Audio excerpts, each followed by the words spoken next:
The Phantom Ex and the Soulmate by Max Jancar.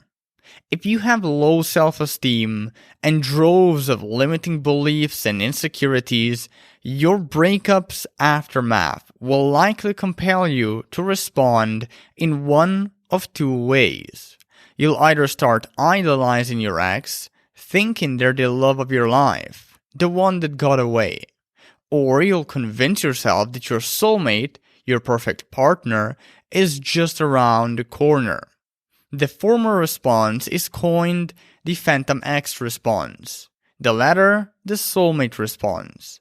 As you'd guess, both harm us emotionally, undermine our mental health, and shortchange and sabotage our love life. Understanding the Phantom Ex syndrome. The Phantom Ex syndrome usually chaperones people harboring an avoidant attachment style. For those uninitiated, a person with an avoidant attachment is uncomfortable with intimacy and vulnerability and is overprotective of their independence to a point where they withdraw or eject from their relationship if it is ever threatened.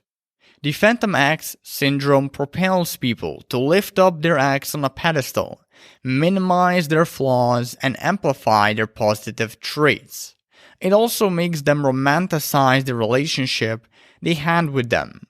They remember only the positive moments and proactively brush aside the negative. Phantom Ex victims either force, cajole, or manipulate their ex to return due to the insatiable desperation that flushes their mind after they get enough space away from them. Or they find someone else but forever deem them inferior to their ex, making this new date or partner feel insignificant by comparison. As you'd expect, both of these things lead to a whole new array of relationship issues. Understanding the Soulmate Syndrome. The Soulmate Syndrome, contrarily to the Phantom Ex one, can be personified by everyone, regardless of their attachment style. Avoidance, anxious, disorganized, secure. Any of these attachments can develop it. The Soulmate Syndrome propels people to believe their soulmate is just around the corner. It also makes them develop unattainable standards for those they date or get into a relationship with, making them perpetually disappointed with them. Soulmate victims therefore perpetually hop from one failed, usually also toxic, relationship to another, from heartbreak to heartbreak, all because they foster this crooked belief that the grass is always greener on the other side, even though that is rarely the case. Why the Phantom Ex and the Soulmate Syndrome occur and stick. The Phantom Ex syndrome initiates and operates not because a relationship was successful, happy, and healthy, but because one person got sufficient space and time away from their ex. That's why people, especially avoidants, become so enamored by their ex, not immediately after their split, but rather weeks later. Conversely, the Soulmate Syndrome initiates and operates due to a crooked belief or a set of beliefs a person fosters.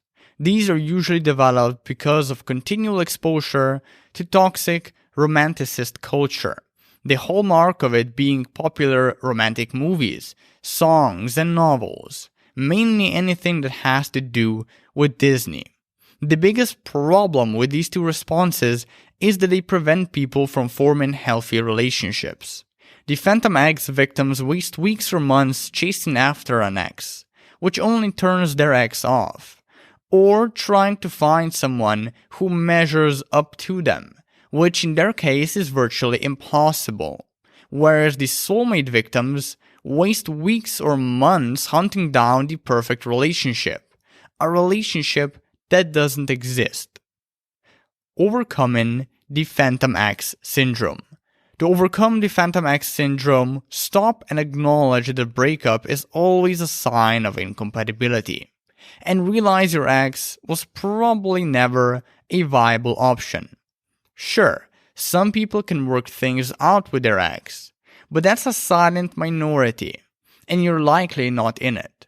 More often than not, you'll be much better off just starting from scratch and finding a new relationship.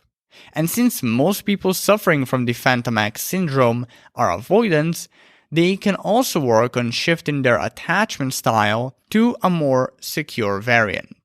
I've outlined the entire process of doing this in my article on attachment, but here's the gist. Date someone who is more secure/less avoidant than you, practice being vulnerable, and consider getting into therapy.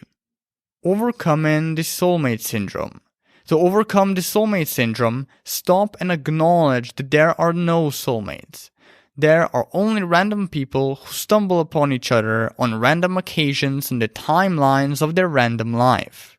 Sometimes these people are compatible and have chemistry, and thus make things work.